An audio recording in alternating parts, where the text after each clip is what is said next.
All right, hi everyone, and welcome. Bienvenidos, Varungal, to the Hedera AI Agent Hackathon for this year, 2025.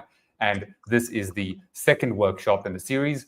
The first one was last week, so if you missed that, please go ahead and watch it. You can find a replay. I'll put the link in the description shortly. So I'll just give everyone a moment to join in. Let's check the numbers. All right. Cool. Okay. I think we can start now. All right. Cool. Can we show the slide with the QR code? Slide 3.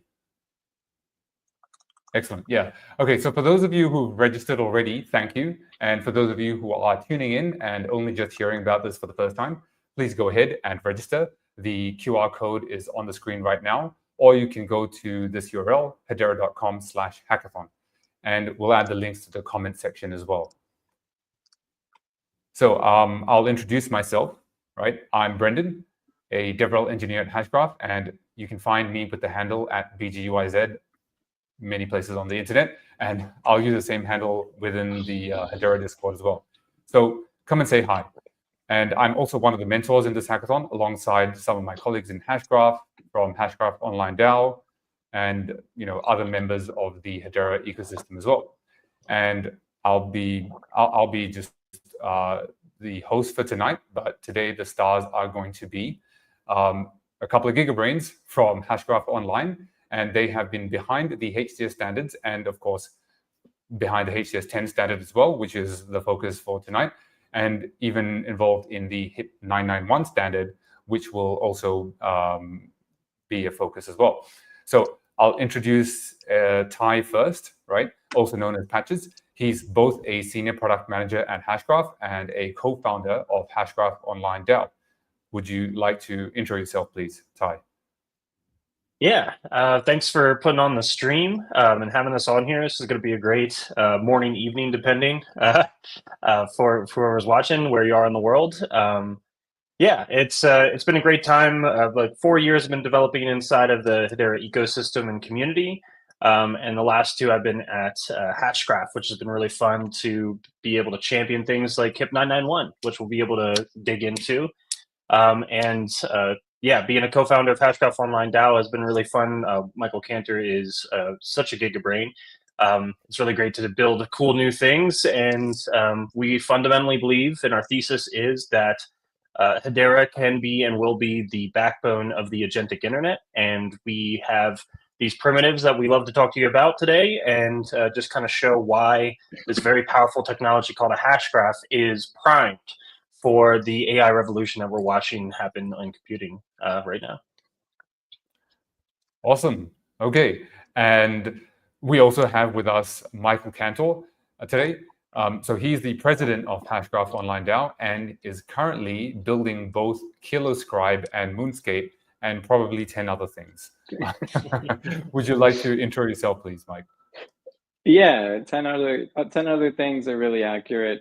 Thanks, Brendan, and thanks, Patches, for the intro.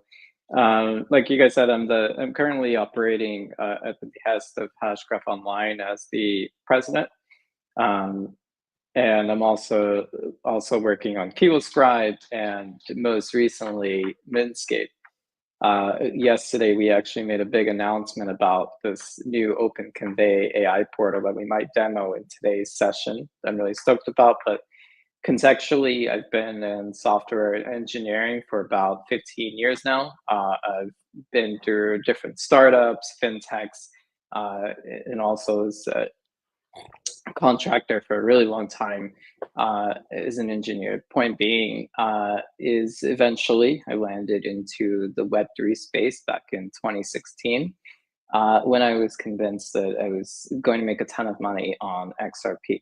Newsflash, I didn't, but what I did get from that is a lot of learnings around the interface between the new financial legal blocks, Web2 ecosystems, and Web3. And with that, I've always had this gnawing itch really to go and build something within that ecosystem. So back in 2022, I finally said, okay, well, let me just give this a shot. We'll see what happens. So since then, I've worked on different analytics products, NFTs, and within the last year, we created a couple of standards. The first one that Ty created is HCS-20 for audible points, which did 18 million transactions. And then in March, we created a standard called Hashimals, which is the Hedera take on ordinals. And since then, we thought back, well, this was really interesting. We got a lot of mind share around these standards, and it's been really fun doing it in a decentralized way. What else can we do as a group? Can we get more people involved? And that's essentially how Hashgraph Online came to existence. Excellent. Yeah, thank you very much for that intro. Now, here is what we're going to cover today, right? So we're going to do three main things, right? First off is the Hashgraph Online DAO and the HCS standards. So we'll know, where all of this comes from. Both Michael and Patches, they're both from Hashgraph Online DAO. So, and then after that, we'll get into a bit more specifics. So we'll cover the HIP-991 standard, which is for revenue earning topics on Hedera. And finally, we'll cover HCS-10 standard that enables on-chain AI agent communication. Now, before we go into all of those things, right, let's set the scene. This workshop is part of a Hedera AI Agent Hackathon, which is ongoing right now, and that's why we have this workshop. So there's 3 tracks, 3 weeks, and $30,000 in prizes. So we covered this all in detail in the first workshop, but just in case you're joining us for the first time, that's cool too. You can watch the replay. QR code is on the screen. All right, now let's get started. So first up, I know that many of you tuning in today will have been in the Hedera ecosystem for a while, so you probably already know what HIPs are and what the HCS standards are and the role that Hashgraph Online DAO plays in both of those. But many of you also will be here and new to the Hedera ecosystem, joining us because of the hackathon. So all of this stuff might be new to you. So the best thing is that you are here with the best people to learn about these things today, right? Michael and Patches, and they have the biggest expertise in this and the greatest involvement in this. So I'm gonna, just ask you some questions, and whoever feels like answering, either of you or both of you, just jump in whenever you feel like it. I'll start off with a really easy one or basic one. What is Hashgraph Online DAO? Yeah, so Hashgraph Online is, sorry, Ty, I didn't know if you wanted to take that one. Hashgraph Online is essentially a DAO consortium. I think my head is covered. Of organizations who work together to create open source standards to meet the mandate of creating a fully decentralized agentic internet on Hedera. And if you wanted to compare us to something, you could maybe think of us as like Red Hat or Linux, essentially. The kind of work that we're doing on paper, it might not seem very sexy, quote unquote, because at its core, what we do within the DAO is we create these standards. And you might be wondering, what is a standard? Why do I care? I just want to go and make internet money magically. With Hashgraph Online and with Linux and with the core of the entire internet, we have these standards. Standards are the foundation for everything that we experience on a day-to-day basis when we're clicking and clacking on our keyboards on different websites. You have the foundation of things like HTTP and SSL and UDP, P2P. These are all built on standards that groups of people came together and put on a file, probably a text file, and agreed this is how these things should work. And once they agreed, they started implementing them. So the idea of a internet browser, right? It just wouldn't make sense unless somebody came to the consensus through a group of people on this is how the internet should behave. And that's the foundation of so many things. So with Hashgraph Online, we're in a quite similar position, but we're trying to build the decentralized internet. So similar to HTTP and SSL, we have to reinvent these things. we have to think about, well, how do two agents talk to each other? How do two humans talk to each other? How is data stored? How are financial transactions recorded? How do we find anything on a decentralized internet where there's no centralized server that's sitting in the middle? And that's what we do through these standards. So within our DAO consortium, similar to the Hedera LLC, we have member organizations rather than people. Typically within a DAO, the way that they're structured is you have a governance token and it's split up to a whole bunch of different wallets. The problem that we've seen historically with these kinds of setups is that you have a couple of parties that are very active within the DAO, and most people just take a seat in the back and they don't really participate. So our thesis is, instead of having individual holders navigate our governance, we would have these companies that get involved. So today we have 10 different companies on the Hashgraph Online DAO that are mostly based in the Hedera ecosystem. If you go to the Hashgraph Online website and you scroll down, you can find all of our members. We have members such as Bonzo Finance, biggest lending and borrowing protocol in Hedera, Builder Labs, which is behind things like Headstarter and MemeJob, Hashpack, which is the largest single most used wallet within the ecosystem, Hashgate, which is a payment provider, Hgraph, which is one of the best mirror node providers within the ecosystem and also development builder for multiple high value projects, Launchbadge, which created a lot of the SDKs and things like that that we use today on Hedera, Zentex, which is the biggest NFT marketplace in the ecosystem, KiloScribe, which is my company, which makes inscribing as easy as utilizing Dropbox, and of course, Tournament. We've got Patches here as the founder of Tournament. And we also have a new member that we're going to announce soon, which is Neuron, which is at the intersection of DePIN, Web3, and AI and finance. And through these organizations, let's say, for example, we want to create a new standard for the internet. Someone within the companies or even outside the companies would propose this standard as a draft request within the GitHub repository, and then it would get merged. Now, if we agree that it should be merged. Now, once it's merged, that doesn't necessarily mean that we're going to start using the standard. There's a draft state and there's a published state, similar to the HIP process that Hedera actually does with the governing console and whatnot. So the idea is, now that it's in the repository and we can all browse it, we can start agreeing and picking it apart, and trying it like we are today with HCS-10. And eventually, when we're comfortable, we can put the current version of it to a governance vote within all these companies, which are our members. And we can say, do we agree that the standard should go into published state? And once we all agree, then it gets published, and now it's an official standard in Hashgraph Online.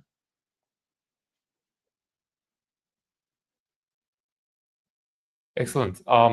Yeah, so follow-up question on that. A large part of what Hashgraph Online DAO does are the HCS standards. And I know you touched on it a little bit earlier on, but what's the reason that you started the HCS standards, and what is the purpose that they, what is the, maybe this is a two-part question, right? So what's the reason you started the HCS standards, and what are some of the things that the HCS standards have accomplished for the Hedera ecosystem? And I know the answer for that second part is going to be, part of it's going to be, HCS-10, which we'll talk about later, but, let's talk about historically, but pre-HCS-10, yeah. Yeah, I can take that one, Michael, for, yeah, the HCS-20 was the inception. So 2 years ago, Bitcoin was going through sort of a revolution of, if you were in the community, it was about, hey, there's NFTs on Bitcoin, the ordinals renaissance. But if you're a technologist, what you saw was Bitcoin was now being looked at as a database. And so Bitcoin being the biggest decentralized database based on inscribing information onto it was very interesting to a lot of technologists. And what was happening was people were tweeting out ideas on how to put data onto Bitcoin. And then other people were like retweeting that and then building platforms around that idea. It was very chaotic anarchy, no leader standardization was happening in Bitcoin. And we saw things like BRC20, which was just a tweet thread from one person, explode into $1 billion market in a matter of weeks. And that was because people got behind the idea of this meta protocol, that this is how you put fungible tokens onto Bitcoin.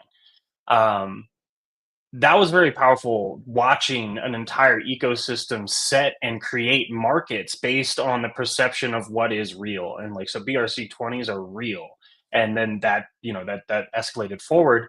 But when I was trying to talk to people over at the Bitcoin ecosystem, there was no one who had an appetite to sit down and write standards and build this kind of conglomerate idea of these invested companies that have worth their salt, and they all help these meta protocols.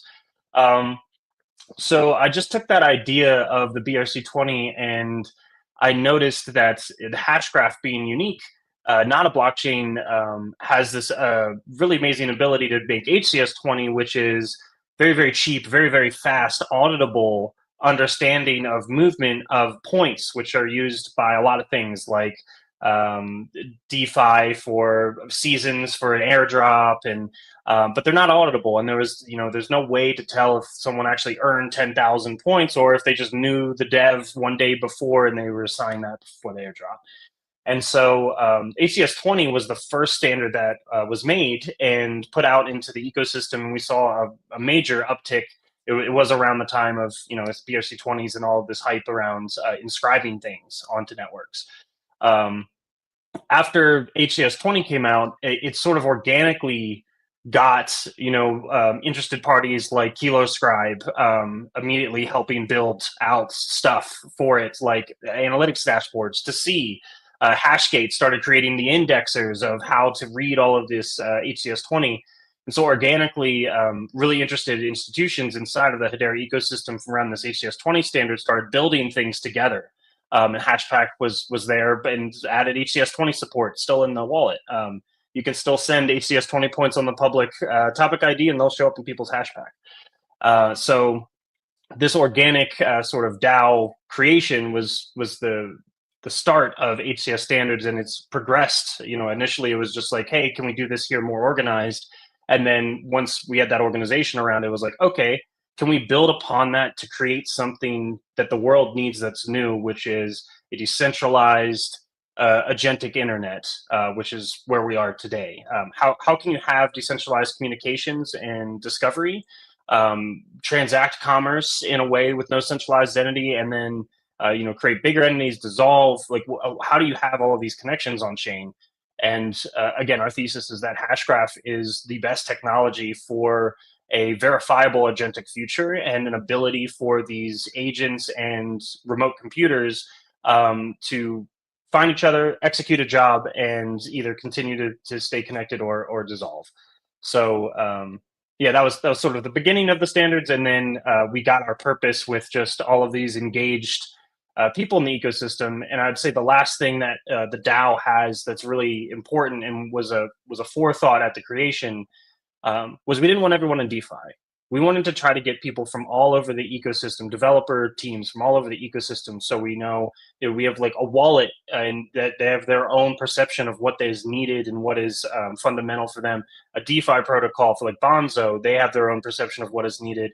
And so we have all of these different perspectives when we create standards, and it's not just engineers who have one mindset of what what is Web3 and how is it functional. It was the perception all over micropayments, data availability layer, DeFi, wallets, NFT marketplaces, and then with all of those perspectives, it allows us to harden the standards faster. So yeah, that's. Hope I didn't ramble too much, but that was the reason why they started, and a little bit of how the DAO has progressed. But I can throw it over to Michael to talk about what we've accomplished with the standards, which I didn't get to. Thanks. No, that was really good. I think that's that's the biggest thing. If I want to emphasize anything here, is that while you hear the word standard as a non-engineer, and you might think that it's not sexy or interesting, but it actually is the most interesting thing ever. And you need the right people to make the sausage so that it actually comes out good, right? I think that's the big thing, and that's our hope and dream with Hashgraph Online. Speaking of making sausages, we've actually created a lot of traction through Hashgraph Online. So as of today, Hashgraph Online has generated over 28 million transactions on Hedera mainnet. And these are all unsubsidized transactions, meaning nobody was paid to do any of this stuff. They did it because they were interested in trying out the standards and exploring these ecosystems that we're building. We've had generated 11.6 million in HCS-1 file transactions. So whenever you store a file in the Hedera consensus service, you have to break that file up into little pieces. And then you put those little pieces onto a Hedera consensus topic ID, and then you store them after you've compressed them. And that creates a lot of messages on mainnet, actually 11.6 million messages so far. Additionally, we've generated about 18 million HCS-20 transactions. About 15.8 million of those are actually valid, because there was a point when HCS-20 had launched and some folks maybe were using the standard incorrectly. So you'll see two numbers when we talk about HCS-20, where you've got 18.8 or 18.9 total transactions, but 15.8 verified transactions. We've got 154,000 hashnals that are out there in the wild utilizing basically stored files from HCS-1. And on a day-to-day basis, we get almost 300,000 requests from 89 countries around the world to render these files. So that's when you go to send text, to browse hashnals. That's when you open your Hashpack app, as well as other use cases, things like link pages, etc. And those numbers add up quite quickly. Yeah, really impressive stats there. I think I'll add one more as an observer. It's like what I like about the HCS standards is they're like sort of build first, and then I have a use case that needs to be put into like some sort of conforming way, so that other people can also build similar things, right? And then that's when the standards is born out of it. And I think the first time that I noticed that pattern was like with Killer Scribe, right? Yeah. Pretty cool. Like I remember the JavaScript game that you made and used that to demo Killer Scribe. Yeah, sorry, you were saying. No, that's a really good segue. I can go in a million directions on this. It's getting so excited. The other point of traction I was going to say is we have a standards SDK, standards agent kit, which have gotten about 1,200 weekly downloads so far, and it's accelerating during the hackathon. So a lot of people are using those SDKs. If you haven't yet, go to Hashgraph Online's GitHub and star that SDK. We highly appreciate it. What I was going to say to your point, and that's exactly the thing with these standards, is they're foundational aspects for things. Like, for example, HCS-2, which is the standard for topic registries, like how you manage data on a high level, and how you organize it, and how you do CRUD operations, essentially. We didn't really know what that standard would be used for. It was created to facilitate registries for HCS-20 almost a year ago. And today, HCS-2 is used for so many things. It's used for things like dynamic hashnals, smart hashnals, schemas, and most recently, the Open Convey protocol. So all of these standards, they kind of start layering on top of each other once you've made them in such a way where they can be reusable. Even HCS-1 is a standard that's used in almost every other standard in some mechanism or another. Yeah. Great. Okay, so let's move on to HIP-991. So this is a standard, but it's not part of the HCS standards. Rather, it's Hedera improvement proposal, but it is I would say, intrinsically related to HCS standard, which we'll talk about very shortly. We've mentioned a few times. So this Hedera improvement proposal defines a new feature where HCS topics can be configured such that anyone submitting a message to a topic needs to pay a fee in either HBAR or an HCS token. So default HCS topics, when you submit a message to it, you don't pay anything to the topic. It's free, right? So you pay a transaction fee, but that goes to the network. The HCS topic owner doesn't get anything, right? Now, with HIP-991, you add the ability to do just that. And this means that HCS topics can now generate revenue for the first time for its owners.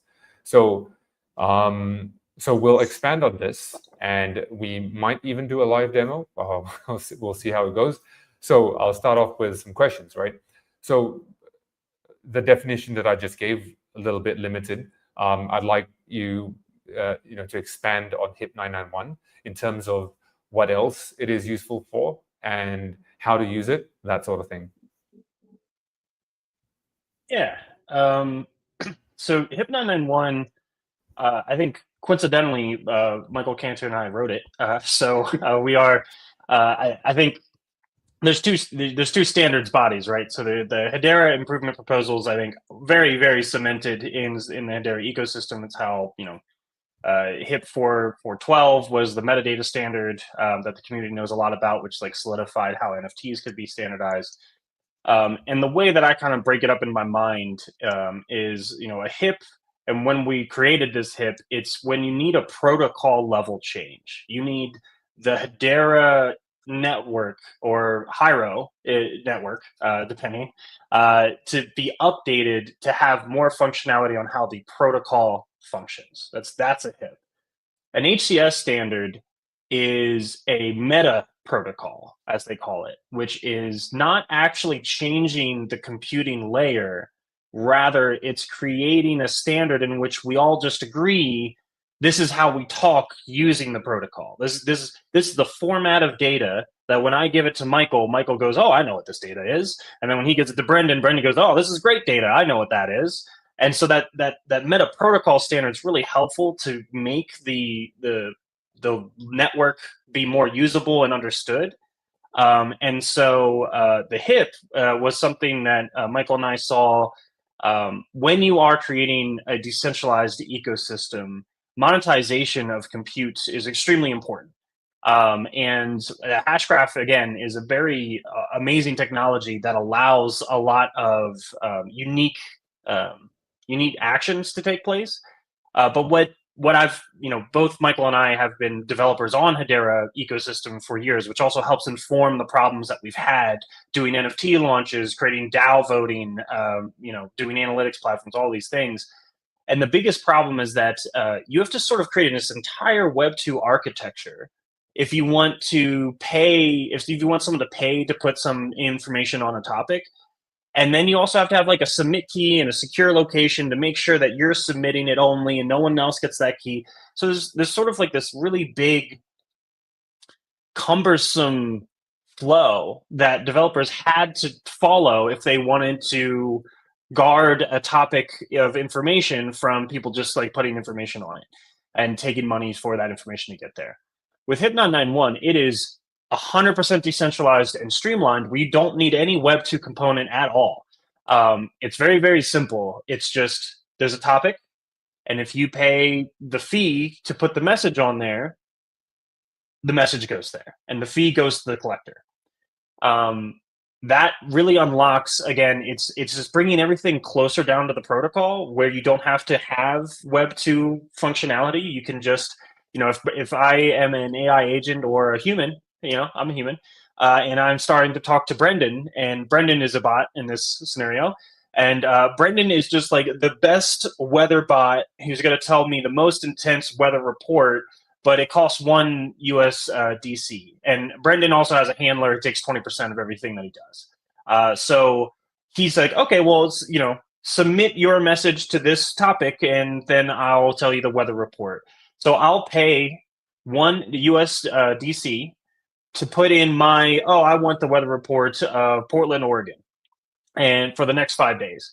And that message is put onto the topic only after I have paid that fee. And so Brendan, being a robot, doesn't have to look at a balance on the mirror node. He doesn't have to go and check any other ancillary information. He's just watching that topic. And the second that that message comes in, it knows it, like Brendan robot knows that he's been paid. And so he just does the compute, sends back that job and completes that task. And now I've paid. The money has gone to Brendan, and his handler that takes 20%.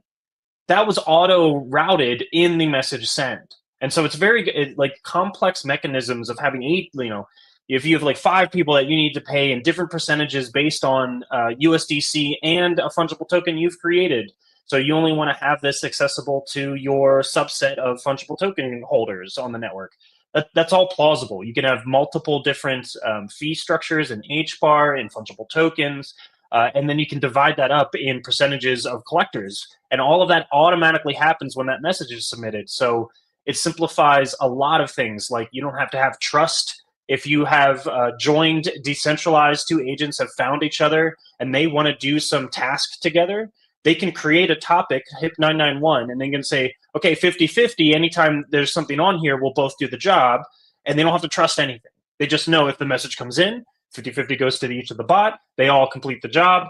And it just, it kind of continually unfolds and unlocks. And like Michael was saying, HCS-2 is it's called like a primitive. It's something that is just really basic foundational for other things to build off of. And HIP-991 is not it's not the same primitive, but it unlocks in the same manner exponential new technology that can be built because you have this implicit understanding of monetization, of payments, of distribution, and of trustlessness in that distribution, all in one transaction. Like other networks try to do this, and it takes about 4 to 7 transactions back and forth to agree on the monetization. What's the fee going to be? How do I transmit it? And then after it's transmitted, you have to trust that it's going to go to the other person, or you have to do a smart contract deploy. One transaction, one way, done. So HIP-991 really just like clears the air on simplicity of needing to charge for your compute. And we're really excited to start using it in the OpenConvey SDK and HCS-10 because it is very powerful for agents to get paid. Yeah, and I think I'll add one thing to that, right? So tokens, like by definition, they're monetizable because they are the unit of monetization, in a sense. And smart contracts, the ones you get in HCS, they're monetizable as well because, like an account, like an EOA account or a standard Hedera account, they can receive HBAR and they can receive HCS tokens or HCS ERC20 tokens, right? So they're also monetizable. But out of the, say, 3 services, HCS, HCS, and HCS, that last one, HCS, wasn't monetizable, right? So the way you'd have to monetize it is through all of these other mechanisms, right, that Pat has just described, that weren't really baked into the protocol. So for the first time, it's natively monetizable. Like in the protocol of Hedera, you can monetize HCS. And that's, I think, the powerful thing. Yeah, okay, so let's, So I think we've covered like some of the new cases that are enabled by HIP-991 already. And I was going to ask a question about that, but it's great. And I think we're running a little bit short of time. So instead of doing a demo for HIP-991, how about we combine the demos? And so we do HCS-10 and HIP-991 together in the same demo. How does that sound? That sounds great. Yeah. Excellent. All right. Cool. Okay. So, yeah, sorry. No, what were you going to say? I was going to move on to HCS-10, but, Yeah. So HIP-991 is a really good segue into HCS-10 because, again, coincidentally, HIP-991 was in review for a long time. I think it was like almost a year or 8 months. It was a pretty long window. 9 months. It was like 9 months. So we had no idea when HIP-991 was actually going to launch. No idea at all, at least from my perspective, because I'm not on the inside. And when it did launch, and we found out it was going to testnet, I was like, wow, the timing couldn't have been better, because the standard that we were working for on AI agents, which is Open Convey, aka HCS-10, would benefit so immensely from implicit monetization through HIP-991, right? So backtracking a little bit, what is HCS-10? Probably seen a lot of videos and content go on Twitter over the last few weeks, and we've just been hammering on about it.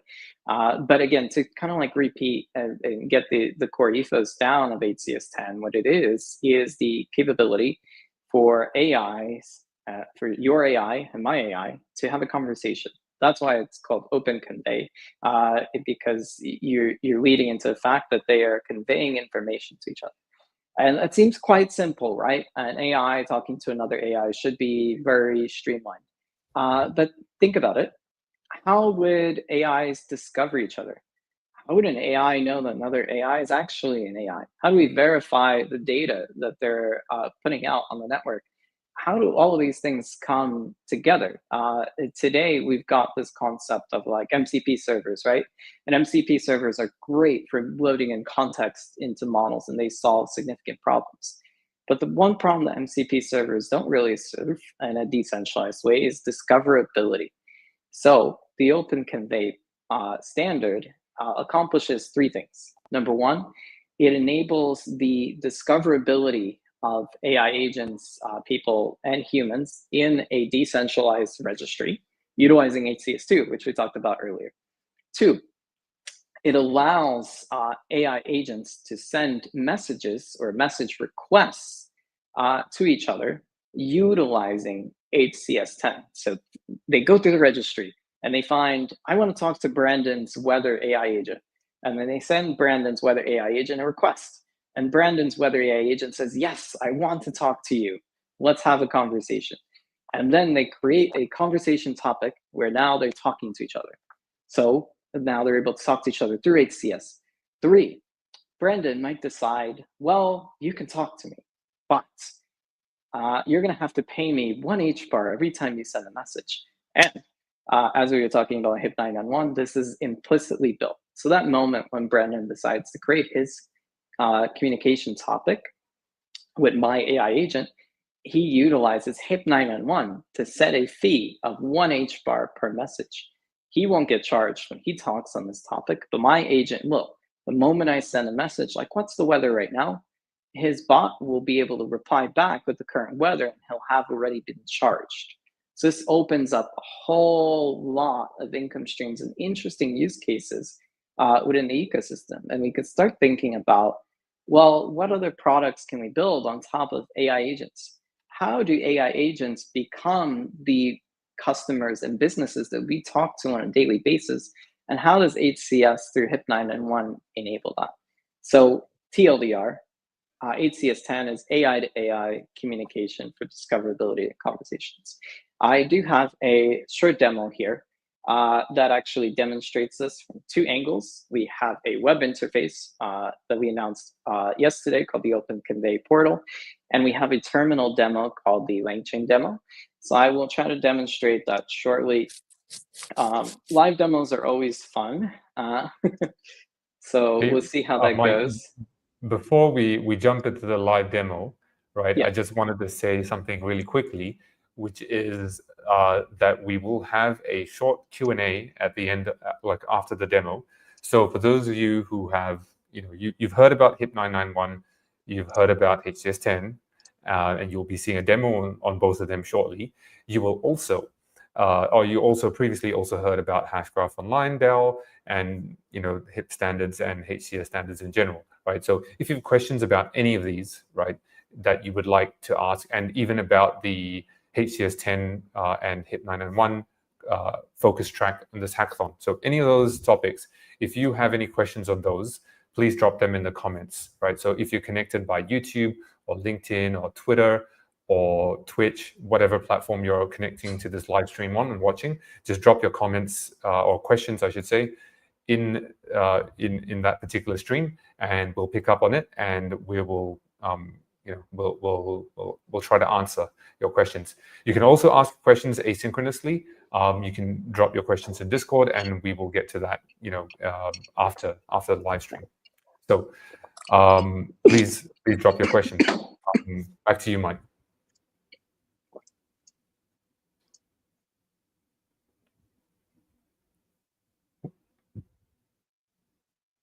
Hopefully, that's just the screen share taking over. I choked on my drink. Sorry, I'll just need a second.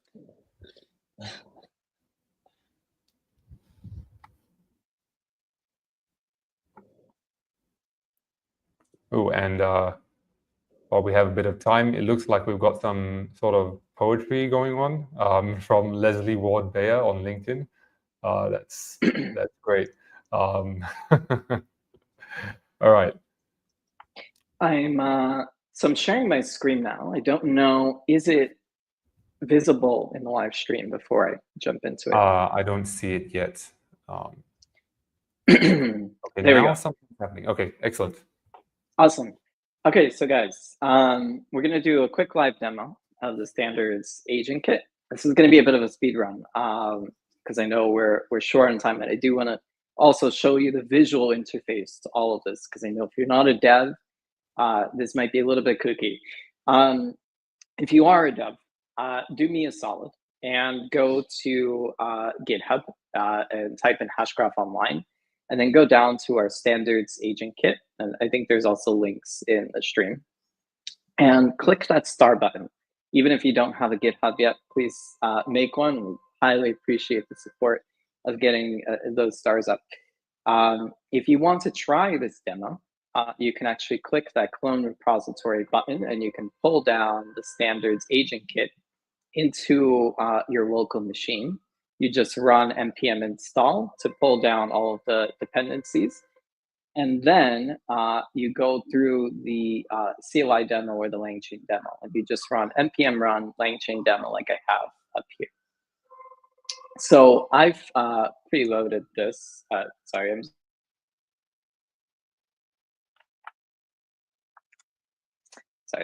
I've preloaded this with a brand new account called Dave Agent, just to kind of like demonstrate this end to end.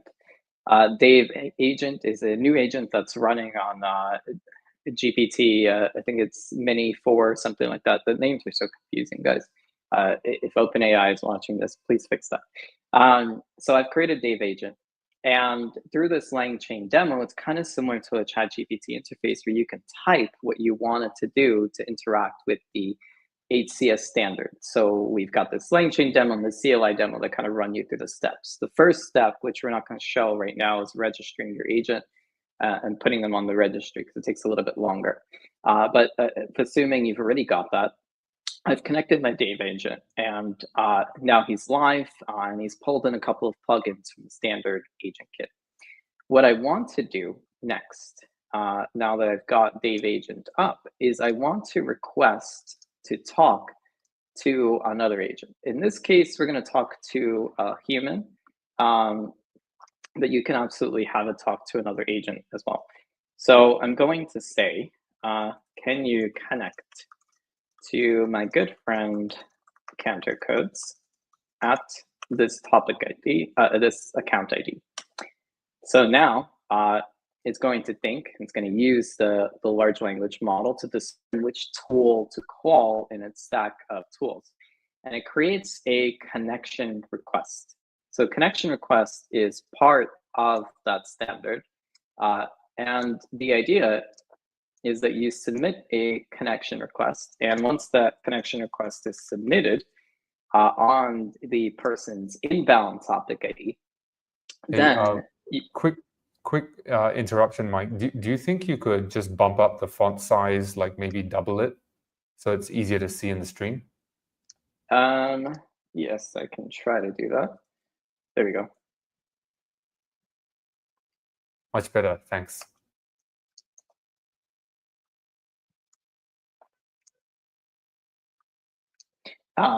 Yeah, so once you go and create this connection request, you can now talk to these different agents.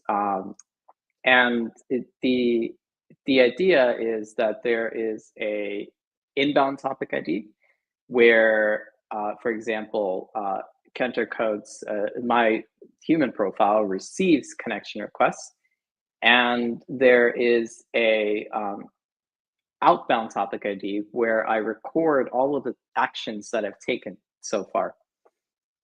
So what I've done so far is I've created a connection request, and I've submitted it to my other account here. Now on my side, I'm going to go and approve that connection request.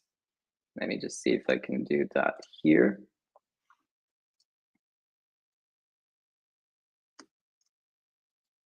And boom. So now it should be approved. And now in my interface, I can type, show me my active conversations. So now it's checking. You have one pending request and it's still waiting acceptance. Would you like to receive, can you check?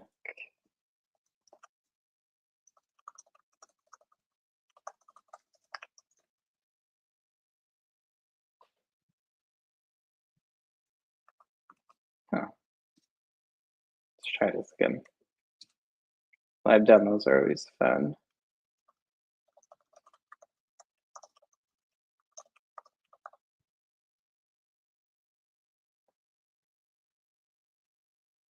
There we go.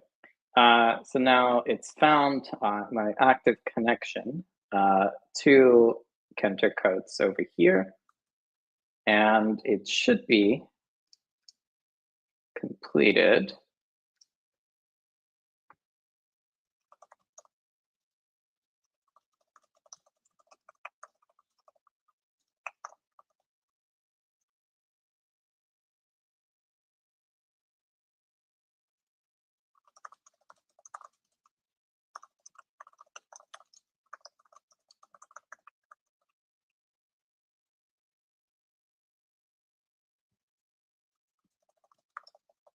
And now I'm saying to send a message specifying hello there.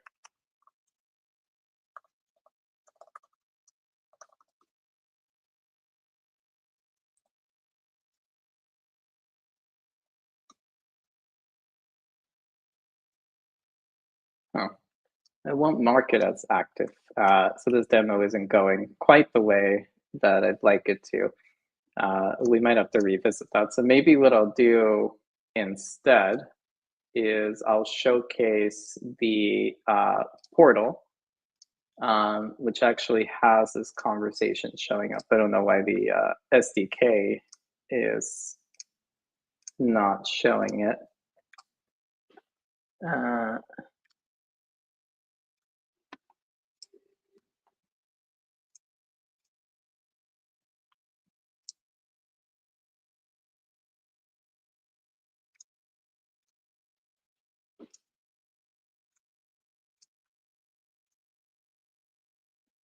Is this the right one? Oh, that was the wrong one. Sorry, bear with me. Good, there we go. So this is the visual interface. So what happened in the standards agent kit is we sent a connection request to Kenter Codes, which is the account that I'm logged in. And on my side, I actually went and I accepted that connection request. For some reason, the SDK isn't recognizing that it's been accepted, but it has. And now what I can do is I can actually respond to, and send messages back to Dave. So I can say, hi, Dave, how's it going? And what that does is it prompts a transaction in Hashpack to write to that conversation topic ID where only Dave and I can now chat. And you can see here on this left side, you have Dave's name, his account ID, and this profile picture that makes him identifiable. And then on the other end of it, I can actually go and have these conversations. Let's see if that part works.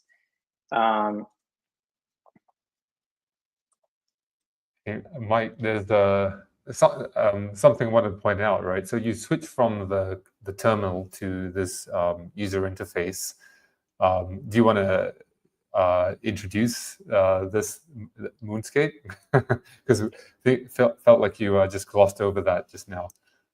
Yeah, I think it was just speed running through it. Yeah. So contextually, in this demo with a visual that I have up on my screen right now, this is the OpenConvey AI portal, which you can access by going to moonscape.tech/OpenConvey. And what it is it's basically the front end interface to OpenConvey. It enables you to discover different agents. Like you can see Dave, which I just registered right now, is showing up in the registry. And if you actually check the HCS2 topic, you'll find Dave in that topic as well. And you can click on Dave and you can see his profile. You can rate him, and you're able to go and send connection requests to him as well. So within this interface, it's essentially the centralized hub for OpenConvey. We also have this really cool Learn Hub inside of the OpenConvey portal, and I encourage all the devs in the room to go check it out. It's a really fun way to get started and understand how the standard works. You've got visuals and example message streams, as well as documentation on how the standard works, like how to register an agent, how to submit a connection request, and how to exchange messages. And then you can kind of dig deeper into the portal and you can try out the SDK. So again, if you haven't yet, I encourage you to run these commands in your terminal to install the standards SDK here and the standards agent kit. And then you've got a bunch of different code examples on how you can actually utilize that SDK. So if you're submitting the HCS-10 track for the Hedera AI Agents Hackathon, I recommend looking through this documentation and also going to Hashgraph Online. We have more documentation there as well that goes into the details of how to use the SDK. So if you go to Hashgraph Online, you'll get a little bit more information on, like, for example, how to use those tools that I was demonstrating quickly in the demo. I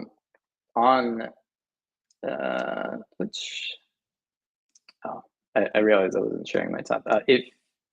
If you go to hashgraphonline.com, you click standards, libraries, and then standards agent kit, that's where you can get the documentation for the standards SDK. And what we have in the Learn Hub, it's kind of like a lighter version of this. So if you want to dig deeper, you would go to the Hashgraph Online website, whereas the Learn Hub on the Moonscape website is more of just like getting your feet wet and getting like the general idea of how these standards work. And when you're ready, you go into the Start Building tab, and that's where you actually go and you register a profile. So from the OpenConvey portal on the front end, the way that we're kind of presenting it is you're human and you're able to interface with these AI agents. Think of it as like a decentralized version of like OpenRouter, or a decentralized version of like Po.com, where you have different agents that you can talk to as a person. Whereas the standards SDK and the standards agent kit are more on the A-to-A side, agent-to-agent communication directly. But if you want, you can also register as an agent in this interface. Conceptually, it doesn't make as much sense, but maybe you just want to get your agent set up without using the SDK for whatever reason. We do have that option there as well.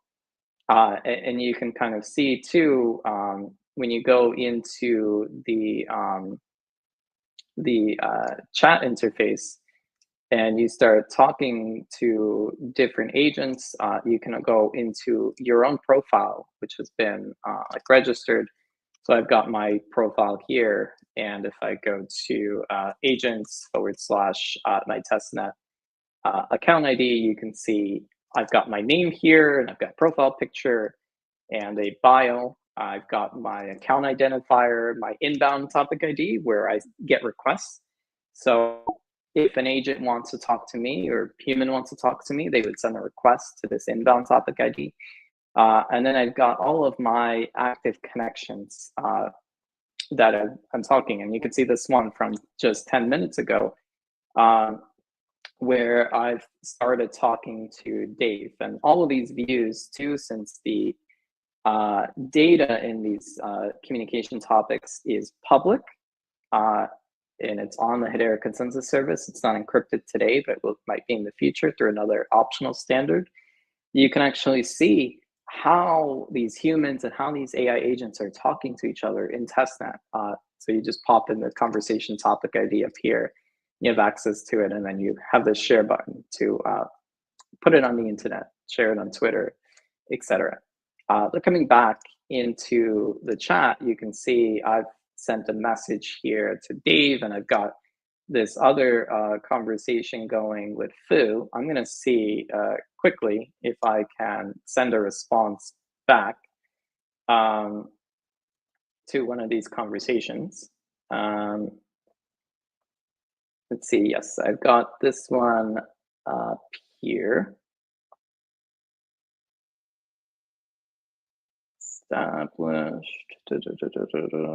Established. Okay, so I'm going to send a message, and I'm going to send it to 6.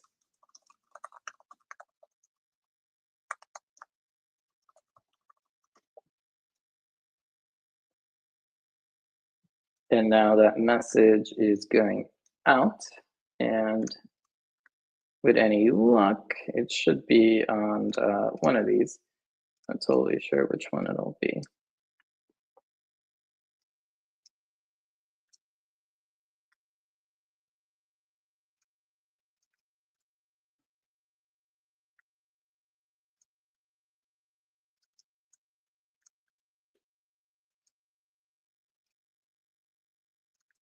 Yeah.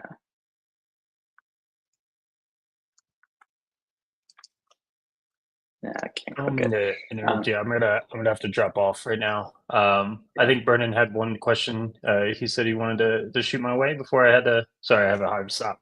Oh yeah, I was just going to say that there is an entire track that's dedicated to HCS-10 and HIP-991. So what are some of the exciting or interesting things that you'd love to see being built with these new standards and the new SDKs? Yeah, I think we didn't go too deep into it, but this is the beginning. So Open Convey is the initial way that accounts can have connections that are decentralized. They can find each other through the HGO registry or any registry that's registering agents. And with that, you have the first bits of connection and the first bits of discoverability. So I just play with that. Like what can you talk to, like a magic 8-ball AI, and like you're submitting something through a 991, and every dollar you get like a magic 8-ball, wish or something. So like just I'm not. I think at this stage, we're not looking for things that are like insanely practical that are going to change the world. For at least from my perspective, you could do that, but I'm much more interested in getting people invigorated about how AI and Hedera and Hashgraph can be combined to create this decentralized agentic internet. And OpenConvey v2, just a little teaser. We're working on it, and it's much more like, this is again the initial primitive of discoverability. It's much more about standardized coordination, shared escrows, like just it goes on and on and on of bringing a lot more functionality to this initial build of the OpenConvey HCS-10 standard. So I'm just looking for people having fun, doing cool things, playing with the tool, creating fun stuff that is just getting their hands dirty, understanding the network, understanding the protocol, understanding the standard. And then, yeah, I just the creativity of people always surprises me when you create something like this. So really excited just to see what people come up with. Got it. So keep it really open-ended, keep it fun. Yeah, have fun with it. If you're not having fun, then you got to rethink it. But with that, I'm gonna head out, and it's been awesome. Thanks so much for having us. Yeah, Cheers, thank you so Patches. much. Cheers. All right. So Mike, we still have you for Q&A. Just wanted to check with the audience if there's any any questions. Okay, so we've got one. But yeah, before we get to that, so we really learned heaps from the two of you, right? So thank you so much to Mike and Ty for your time doing the live demo, as well as answering all the questions. So the question from Sagar JT was, where can we see all the agent list open register agent there? Not exactly sure what that means. I think Is I that can a registry decipher. thing? Yeah, I think he's asking where you can find all of the registered agents using the registry. So two places. Number one, we have the visual interface, and keep in mind this is only on testnet. So this data might be wiped by the next time there's a quarterly wipe on the testnet side. So it's not real money, it's not real accounts or anything like that. This is just testnet right now. I don't know if my screen is actually showing up on the stream. But that's on moonscape.tech/open convey/agents. And that's where you can see all of the visually registered agents. There we go. And you can filter by different tags that they're good at. So you might utilize the capabilities, which are an enum from 0 to 18, to specify my agent is good at image generation, or my agent is good at swarm coordination of multiple agents, And I think that'll be really good to see actually a specialization of these agents. And if you're a hackathon participant, thinking about what capabilities maybe that we're missing that we can add to the standard so that it's easy to display it in the UX as like very low hanging fruit. So that's the front end version, but being decentralized is kind of the big thing behind all of this. So there's also a topic ID where all of the registrations are found, and I'm just going to pull that up here in a second. And the idea behind that topic ID essentially is that it's built on top of HCS-2. And what we have on our interface is meant to be a mirror of that topic. But the actual data is stored on the HCS-2 topic ID. I'm going to pull that up right now. So if I go to Hashscan, right now this is the topic ID that we're using for testnet. And again, this might change. You can see in that topic ID, there are 141 messages right now. We've been testing a bunch of stuff, and obviously folks who are participating in the hackathon, you've been registering your agents too. I've been seeing them, and you might notice that between what I shared earlier on the Moonscape Open Convey portal for the agents and what's on this screen, there are a couple missing. On the Moonscape side, we only display agents that have capabilities defined and have a PFP image so that it looks good in the interface. So if you register an agent for the hackathon, you don't see it come up in that interface, it's probably because you didn't include a PFP image for it. But going into the topic, you can see all these registrations. So for example, right before we got on this call, I registered Dave. And you can see this is Dave's account ID, and there's a little bit of metadata that's included on the message. But the important part is that you have the account ID, you have the protocol, and you have the operation, which is to register. There are other operations defined on the registry where you can delete records, or you can update records, or you can migrate to a topic ID as well. But this is how you find it, either in right. the Open Convey portal or the topic. Excellent. Before we get to Sagar's follow-up question, we've got a agentic poet, I'm guessing. Looks like a Markov chain output or something, but I think there's a grain of a question in there. So let's do some substitution. Can HCS-10 handle encrypted streams for real-time agent verification? So firstly, encrypted streams. I think you mentioned that earlier on, like you could encrypt and decrypt topics, well, messages and topics. And maybe something we haven't covered yet is agent verification. I'm sure there's some verification going on. Firstly, I think there's HIP-991 verifying, whether, it's been paid, like the revenue has been accrued on the topic. But then apart from that, is there any other level of verification? Yeah, so those are great questions. I appreciate you deciphering the ChatGPT response. Guys, if you use the M dash, it is insanely obvious that you're using ChatGPT to write your responses. Like I don't know anyone who uses M dashes. I don't. Okay, so this is probably a ChatGPT response. And so yes, we have another standard that is coming out in the future. We did not push it live for the hackathon because we wanted to keep it really simple and straightforward. But we do realize that agents probably don't want their conversations being public on a network. They probably want it encrypted, especially if they're handling transactions. Agents don't want to be front run. Like that's the first thing that'll probably happen is like, you see these transactions on Hedera consensus service, 2 agents are doing DeFi stuff, and you're going to want to front run it as a user by scanning all the topic IDs. Without encryption, that is entirely possible. So there will be a standard for encryption that'll happen post hackathon, which will enable you using PKs, dynamic system. It's a little bit of alpha, essentially encrypt those messages in a way where only the 2 agents in that conversation topic can actually view them. The other thing you were talking about was verification. Right now, there is a big problem still to be solved is how do I know that I'm actually talking to an AI agent and not just a human pretending to be an AI agent?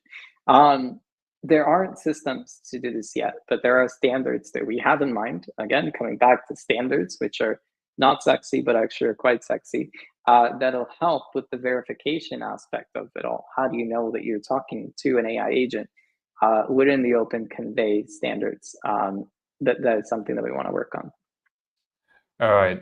And then I guess part 2 of that, right? Let's creatively rephrase that as well.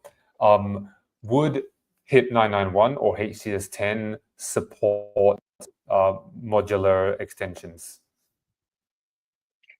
Would HIP-991 or HCS-10 support modular extensions? Is there an opportunity to extend them in some way? Yes. Well, HIP-991, it's a much longer process because again, it's the HIPs. It affects the network. And this is something that I agree with, by the way. I think if you're making changes to network through the HIP process, there should be a lot of people involved in reviewing it to make sure that nothing goes wrong. Engineers, product managers, leadership, it should be a very long process because you don't want to break the network. There's money involved, right? So I think the HIP-991 is probably extendable, and you just have to create a HIP and go through the HIP process of doing that and add your suggestions, or maybe create a new version of that and get alignment and buy-in on that. With the consensus standards that we're creating a Hashgraph Online, it's a little bit of a faster process because what we're building is essentially meta protocols. The impact is lower. We're not changing how consensus nodes work. We're defining how to utilize these JSON structures in various ways and putting it into SDKs.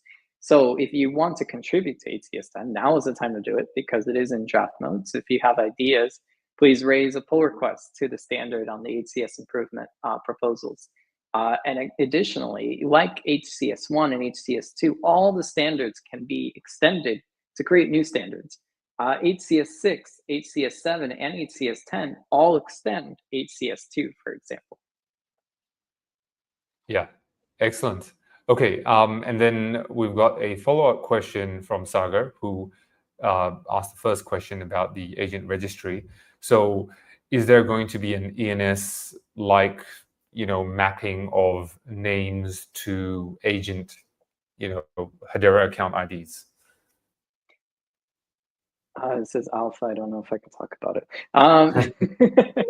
At TLDR, we have naming services. You on heard it here Hedera. first. we have naming services like HNS and KNS on Hedera. Launchbadge is actually a member of the Hashgraph Online DAO, and they created the KNS service. Earlier this year, we announced that we will be doing a .bit domain sale at some point. And we do see a future where you can talk to agents through these .bit domains. Essentially, you can send a message to cantorcodes.bit, and there's an intermediary service that does a translation for you. Now, the important part is that all of this is super decentralized, right?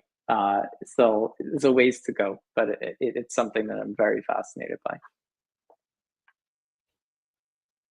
Excellent. And I think that's it. We've come to the end of the questions. This live stream is run a little bit over, so thank you to everyone who has tuned in and stayed in right through till the end. Now, so let's put the QR code on the screen again for the last slide. So for those of you who have already registered for the hackathon, thank you. And for everyone else who's listened to this live stream, please go ahead and register by scanning that QR code or going to hedera.com/hackathon. And there's an entire track that has been dedicated to building on all the stuff that we've talked about today, right? So we'll add all the links to the comment section below, and we will be, the mentors will be available on the Hedera Discord for any assistance. I believe we have some office hours going on in the coming days as well, so do tune in for those as well. For now, I think that is all from us for this workshop. So thank you again for tuning in. Thanks to Ty, thanks to Mike for the excellent insights and providing all this wealth of information about the history of Hashgraph Online and the standards that we're talking about today. All right. Yeah. Happy building. Ciao. Thanks so much, Brendan. Bye. I'll just say